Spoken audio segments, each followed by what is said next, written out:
Let's turn our attention right now to what's going on back here in Britain. I don't think the Prime Minister really spends much time worrying about it. I'm not even sure that the London Mayor cares much about what happens in our capital city, but he probably should, because the latest stats have shown outrageously that knife crime offences in London have nearly doubled, up by 86% in just a decade, the entire time under which Sadiq Khan has been London Mayor. And also that only 1 in 20 muggings in London last year were actually solved by the police. I'm amazed it's as high as 1 in 20, given they don't actually turn up or try to actually investigate any crimes. But let's talk about this with Danny Shaw. He's a Home Affairs commentator and a former advisor to Yvette Cooper before she became Home Secretary. Very good morning to you, Danny. Hello, Julia. Nice to be here. Nice to talk to you. I mean, I have to say, I wish it was under happier circumstances. These stats are absolutely staggering, and yet not remotely a surprise or a shock to anyone who's lived in or been into our capital city in the last 10 years. Yeah, these figures are contained in a very good report from David Spencer from Policy Exchange, the think tank. David Spencer's a former detective in the Metropolitan Police. And what he's really highlighted is the fact that knife crime is concentrated particularly in London. About a third of knife crime offences across England and Wales are in the capital. And in London, it's concentrated in particular areas.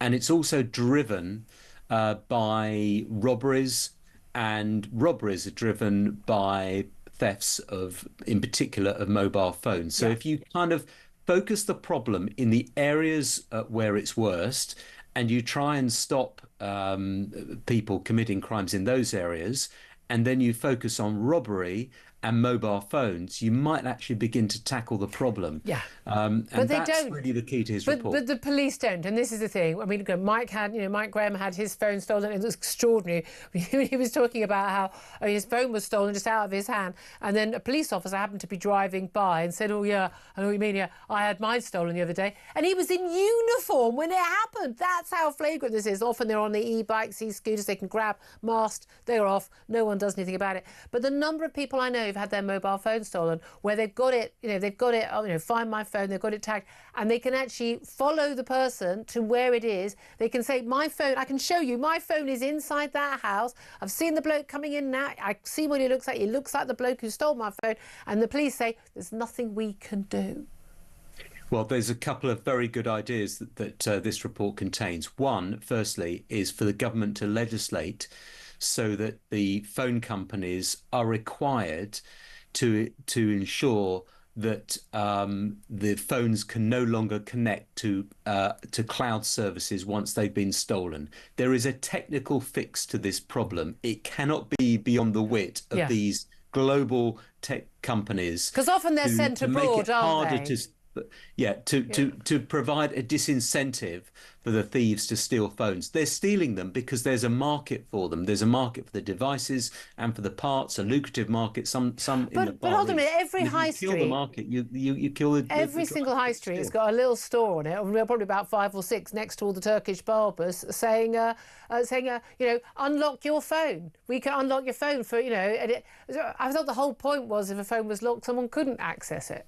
Yeah, look, you can get round these things. Of course, you can get round, these issues. But if you look at car theft, for example, Julia, which has plunged since the mid-1990s, why has it fallen? It's fallen because it's harder to steal cars and take them away. And there's obviously less stuff in cars that is stealable or that is worth stealing. But because of the technical solutions from the car industry, we need to do the same for the phone industry. The other wait a minute though. Won't they just move on to the next thing? They'll find something to steal. They just move on to the next thing. I'm all in favour of the tech solutions, but we could also I know this is a mad idea, I don't want to sound old-fashioned, we could actually arrest and prosecute and imprison some of the people stealing phones, because my guess is that each phone isn't stolen by someone new each time. Like, I've just decided out of the blue, after I've gone and done my 40-hour weeks at work, paid my rent, I'm a law-abiding citizen, but now I'm going to steal a phone. It's the same group of people who are stealing all the phones. We just put them away behind bars, and then there won't be people stealing phones. Yeah, well, the other issue, that's prevention. The other issue is arrest, which means you need more stop and search powers, particularly in the areas where knife crime and robberies are concentrated. There's an area around the West End of London, around Oxford Circus, where there are so many robberies and knife crimes perpetrated. You need more of a police presence there. And the other thing is you need to use the existing laws which allow imprisonment, immediate imprisonment for repeat offenders in terms of knife crime. But they have to go to court. Not being used enough at the moment. They have to go to court. Again, first of all, the police actually have to investigate to actually find them. And you know as well as I do that the police refuse to investigate. They often say, oh, we've closed this case because there's no evidence. They don't seek out the evidence. They just literally don't seek out the evidence. When my bag was stolen, I had to provide all of the evidence myself. Well, there needs to be a change in approach from the Met Police. They haven't got the resources. They're too busy policing Twitter. Well, look, you can redirect some resources, but you can also, through good leadership and effective leadership, demand that officers on the ground take this really seriously, particularly if you focus your efforts on the areas that are worst affected. My understanding is that an officer makes an arrest. They have to spend it takes 12 hours for them to process everything. So they don't want to make an arrest because then they're off the street. And the police station is often the other end of the town or the city as well, which also takes them off the streets. Those are real problems which can't be addressed overnight, but you can make some inroads, at least by focusing on the repeat offenders, the prolific criminals, because that will actually reduce crime in great proportions. And crucially, this is something that, I don't know, the London Mayor, the Police and Crime Commissioner, who is that? Sadiq Khan, the same person in both cases. This is something that he could perhaps prioritise, given that it is a huge issue, both knife crime and phone theft, huge issue for people in this city. And again, it's a big issue for people who come to London.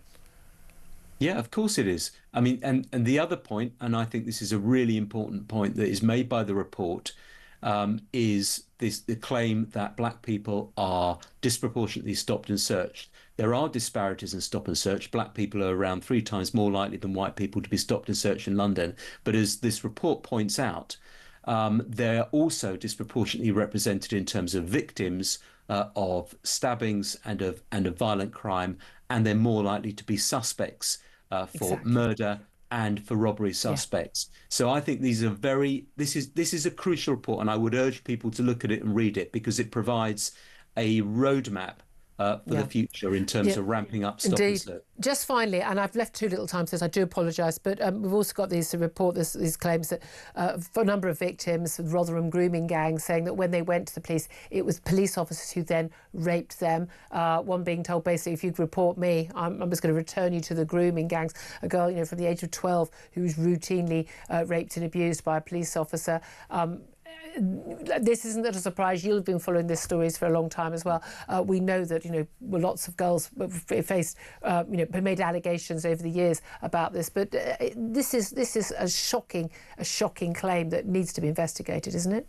Well, the concern, Julia, is that there is an investigation at the moment, but the investigation is led by South Yorkshire Police, which is the very force in whose officers are subject to these allegations of rape and sexual abuse by the victims of the grooming gangs. So it would seem to me that even though that investigation is, from a different team, and I'm sure those officers are very committed and they're being overseen by an independent body, the IOPC, I think that it is time to remove that investigation from South Yorkshire Police and place it into another police force that's unconnected with the grooming gang scandal. Absolutely. Danny Shaw, great to speak to you. Home Affairs commentator Danny Shaw there. Claire Pearson, I'm sure you would agree with that as someone who worked at the Home Office. And again, this comes back to the whole, let's have these little mini investigations, local councils, when actually a lot of the allegations were made against local councils failing to act on the grooming gangs. And they shouldn't be allowed to mark their own homework ever. It should be given to someone who's far removed from it. Who would you trust, though? And I trust Maggie Oliver to do it. I was going to say, other than Maggie Oliver, I'm coming up with a very, very short list of people. It's very, very difficult because I think there are so many people who are culpable in all of this. And whose interest it would be to protect their mates, their colleagues, again, and the pressure. They might be good people, but they come under pressure from above. And this is just another one of those breaking point things. The British people say, no, enough already, we need this dealt with. And the Prime Minister thinks it's going to go away. It's not going to go away because more and more of these stories are going to keep coming out.